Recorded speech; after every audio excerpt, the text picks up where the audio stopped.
Everest, നീ ഒരിക്കലും വളരുന്നില്ല, പക്ഷെ മനുഷ്യൻ എന്ന നിലയിൽ എനിക്കിനിയും വളരാൻ പറ്റും. എൻ്റെ കാപ്പബിലിറ്റീസ്, എൻ്റെ കപ്പാസിറ്റീസ് ഇനിയും ഉയർത്താൻ പറ്റും. അതുകൊണ്ട് ഒരിക്കൽ ഞാൻ നിന്നെ കീഴടക്കും. ഈ വാക്ക് മക്കളെല്ലാവരും കേട്ടിട്ടുള്ള വാക്കായിരിക്കും.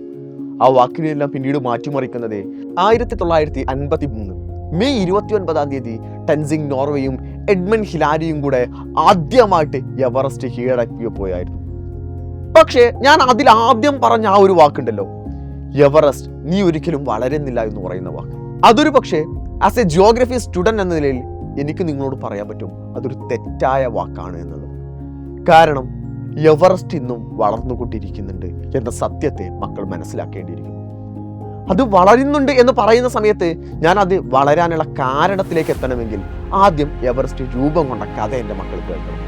മക്കളെ, നമ്മൾ നിൽക്കുന്ന ഇന്ത്യ മഹാരാജ്യമുണ്ടല്ലോ, നമ്മുടെ എല്ലാം അടിപൊളിയായിട്ടുള്ള, നമ്മളെല്ലാം ശാന്തിയോടുകൂടെ സമാധാനത്തോടു കൂടെ ജീവിക്കുന്ന നമ്മുടെ സ്വന്തം രാജ്യം.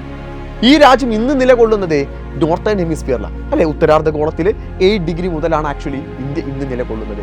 പക്ഷേ ഒരുപാട് പതിറ്റാണ്ടുകൾക്ക് മുൻപേ ഉള്ള കഥ പറയുകയാണെന്നുണ്ടെങ്കിൽ ഇന്ത്യ ശരിക്കും ഉണ്ടായിരുന്നത് ഓസ്ട്രേലിയൻ കോണ്ടിനെന്റിലെ സതേൺ ഹെമിസ്ഫിയറിലായിരുന്നു. ഈ സതേൺ ഹെമിസ്ഫിയറിൽ നിന്ന് പയ്യെ മുകളിലേക്ക് മൂവ് ചെയ്തുകൊണ്ട്, മുകളിലേക്ക് എന്ന് പറഞ്ഞാൽ വടക്കോട്ട് മുകളിലേക്ക് എന്ത് ചെയ്തു, മൂവ് ചെയ്തുകൊണ്ട് അത് യുറേഷ്യൻ പ്ലേറ്റുമായിട്ട്, യുറേഷ്യൻ ഫലകവുമായിട്ട് കൂടിച്ചേർന്നിട്ടാണ് ശരിക്കും ഹിമാലയം രൂപം കൊള്ളുന്നത്. ഇവിടെ നിങ്ങൾക്ക് ഈ ആനിമേഷൻ ഇവിടെ സൈഡിൽ കാണാൻ പറ്റും. ഇവിടെ മക്കളൊന്നും നോക്കിക്കേ, ഇവിടെ താഴെ ഭാഗത്തു നിന്ന് നമ്മുടെ എന്ത് ചെയ്യുന്നു, ഇന്ത്യയാണ് ഈ മുകളിലേക്ക് വന്നുകൊണ്ടിരിക്കുന്നത്. ആ ഇന്ത്യ മുകളിലേക്ക് വന്നുകൊണ്ട് അതിൻ്റെ മുകളിൽ കിടക്കുന്ന ആ ഒരു ഫലകത്തെ അല്ലെങ്കിൽ ആ ഒരു പീസിനെ ആക്ച്വലി നമ്മൾ വിളിക്കുന്നതാണ് യുറേഷ്യൻ പ്ലേറ്റ് എന്ന് പറയും, യുറേഷ്യൻ ഫലകം എന്ന് പറയും. ഇതിനോട് എന്ത് ചെയ്യുന്നു, ഈ 2 പ്ലേറ്റുകളും 2 ഫലകങ്ങളും കൂടെ തമ്മിൽ അങ്ങോട്ട് കൂടിച്ചേരുകയാണ്. ആ കൂടിച്ചേരുന്ന ആ ഒരു ഗ്യാപ്പിലുണ്ടായിരുന്ന ഓഷ്യന്റെ പേരായിരുന്നു ടെത്തിസ് എന്ന് പറയുന്നത്. ഈ ടെത്തിസ് എന്ന് പറയുന്ന സീബെഡ് അഥവാ കടൽ എന്ത് ചെയ്തു, സബ്മേർജ് ചെയ്തുകൊണ്ടാണ് ശരിക്കും അതിനിടയിലാണ് ആര് വരുന്നത്, ഹിമാലയം വരുന്നത്.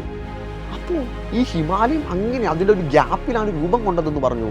പക്ഷേ ശരിക്കും നമ്മുടെ ഭൂമി എന്ന് പറയുന്നത് ഒരു ബ്രോക്കൺ എഗ്ഷെല്ല് പോലെ, പൊട്ടിയ മുട്ടത്തോട് പോലെ ഒരുപാട് പീസുകളായിട്ട്, ഒരുപാട് ഫലകങ്ങളായിട്ടാണ് ശരിക്കും ഭൂമി കിടക്കുന്നത്. ഈ ഭൂമിയിലുള്ള ഒരുപാട് പീസുകൾ, ഒരുപാട് ഫലകങ്ങൾ എന്ത് ചെയ്യുന്നുണ്ട്, പല തരത്തിൽ അങ്ങോട്ടും ഇങ്ങോട്ടും എല്ലാം ചലിച്ചുകൊണ്ടിരിക്കുന്നുണ്ട്. അതിന് 3 തരത്തിലുള്ള മൂവ്മെന്റുകളൊക്കെ മക്കൾ പഠിക്കുന്നുണ്ട്. അതിൽ ഈ ഹിമാലയൻ രൂപം കൊള്ളാൻ കാരണമായ മൂവ്മെന്റ് എന്ന് പറയുന്നത് അത് കൺവേർജൻ മാർജിനാണ്. അതിന് നമ്മൾ മലയാളത്തിൽ സംയോജക സീമ എന്ന് പറയും. കൺവേർജൻ ബൗണ്ടറി അല്ലെങ്കിൽ സംയോജക സീമ എന്നൊക്കെയാണ് നമ്മൾ അതിനെ പറയാറുള്ളത്. എന്ന് വെച്ചാൽ ഒരു ഫലകവും മറ്റൊരു ഫലകവും കൂടെ തമ്മിൽ പരസ്പരം അടുത്തടുത്ത് വരുന്നതിനെ വിളിക്കുന്ന പേരാണ്, നിങ്ങളുടെ സൈഡിൽ അവിടെ കാണുന്നുണ്ടായിരിക്കും, ഇങ്ങനെ അടുത്തടുത്ത് വരുന്നതിനെ വിളിക്കുന്ന പേരാണ് കൺവേർജൻ മാർജിൻ അഥവാ കൺവേർജൻ ബൗണ്ടറി എന്ന് പറയുന്ന സംയോജക സീമ എന്ന് പറയുന്നത്. അപ്പോൾ ഇത് അടുത്തടുത്ത് വരുന്ന സമയത്ത് ഇത് ഒരു ഫലകം എന്ത് ചെയ്യും, ഇത് തമ്മിൽ അങ്ങോട്ട് കൂട്ടിമുട്ടി കഴിഞ്ഞാൽ ഒരു ഫലകം നേരെ മുകളിലേട്ടും ഒന്ന് നേരെ താഴോട്ടും പോകും.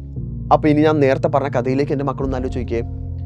നമ്മുടെ ഇന്ത്യയുടെ കോണ്ടിനെന്റ്, ഇന്ത്യൻ സബ് കോണ്ടിനെന്റ് എന്ത് ചെയ്യുന്നു, ഇങ്ങനെ വരുന്നു. അതേസമയം ആരുമുണ്ട്, അവിടെ യുറേഷ്യൻ ഫലകമുണ്ട്. യുറേഷ്യൻ ഫലകവുമായിട്ട് അങ്ങോട്ട് കൂട്ടിമുട്ടുന്നു. യുറേഷ്യൻ ഫലകവുമായിട്ട് കൂട്ടിമുട്ടുന്ന സമയത്ത് എന്ത് ചെയ്യുന്നു, ഇതിനിടയിൽ ഈ ഒരു ഫലകം എന്ത് ചെയ്യുന്നു, ഇത് മുകളിലേക്ക് ഉയർന്നു പോകുന്നു എന്ന് പറയില്ലേ. ആ ഉയർന്നു പോകുന്ന ഭാഗമാണ് ശരിക്കും ഹിമാലയമായിട്ട് രൂപം കൊണ്ടത്. അപ്പോൾ ഈ ഫലകങ്ങൾ ഇന്നും ചലിക്കുന്നുണ്ടോ? ഇന്നും അതിൻ്റെ മൂവ്മെൻറ്റുകൾ നടന്നുകൊണ്ടിരിക്കുന്നുണ്ട്. ഇന്നും ഈ പ്ലേറ്റുകൾക്ക് എന്ത് ചെയ്യുന്നുണ്ട്, ചെറിയ രീതിയിലുള്ള മൂവ്മെൻറ്റുകൾ നടന്നുകൊണ്ടിരിക്കുന്നുണ്ട്. അതുകൊണ്ട് തന്നെ ഹിമാലയം ഇന്നും വളർന്നുകൊണ്ടിരിക്കുന്നുണ്ട് എന്ന് തന്നെ നമുക്ക് പറയേണ്ടിയിരിക്കും. എന്ന് കരുതിയിട്ട് ഇന്നുള്ള ഹിമാലയം നാളെ പോകുന്ന സമയത്ത് വലിയൊരു മാറ്റം, 1 മീറ്റർ 1 കിലോമീറ്റർ മാറ്റമൊന്നും ഒരിക്കലും ഉണ്ടാവില്ല. അത് നൂറ്റാണ്ടുകൾ കൊണ്ട് അല്ലെങ്കിൽ പതിറ്റാണ്ടുകൾ കൊണ്ട് വരുന്ന ചെറിയ മാറ്റങ്ങളാണ്. അത് പെട്ടെന്ന് നമുക്ക് റെക്കഗ്നൈസ് ചെയ്യാൻ പറ്റില്ല. സോ ഹിമാലയം വളർന്നുകൊണ്ടേയിരിക്കുന്നുണ്ട്. ഹിമാലയം പോലും സ്റ്റാച്ചു ആയിട്ട് നിലകൊള്ളുന്നില്ല. എൻ്റെ മക്കളോട് ഈ സമയത്ത് എനിക്ക് സൂചിപ്പിക്കാനുള്ള കാര്യമെന്ന് പറയുന്നത്, മക്കളെ, നമ്മളെവിടെയും സ്റ്റാച്ചു പോലെ ഒരിക്കലും നിൽക്കേണ്ട ആൾക്കാരല്ല. നിങ്ങൾ ഉയരങ്ങളിലേക്ക് പറന്നേക്കണം. എഡ്മണ്ട് ഹിലാരിയെ പോലെ, ടെൻസിംഗ് നോർവേയെ പോലെ ലോകത്തെ ചരിത്രങ്ങൾ കുറിക്കുന്ന മക്കളായിട്ട് വേണം നിങ്ങൾ ഉയർന്നു വരാൻ വേണ്ടിയിട്ട്. സോ ഹിമാലയം കീഴടക്കുന്നത് പോലെ തന്നെ നിങ്ങളുടെ വലിയ സ്വപ്നങ്ങൾ നിങ്ങൾക്കെല്ലാവർക്കും കീഴടക്കാൻ സാധിക്കട്ടെ എന്ന് മാത്രം പറയുന്നു.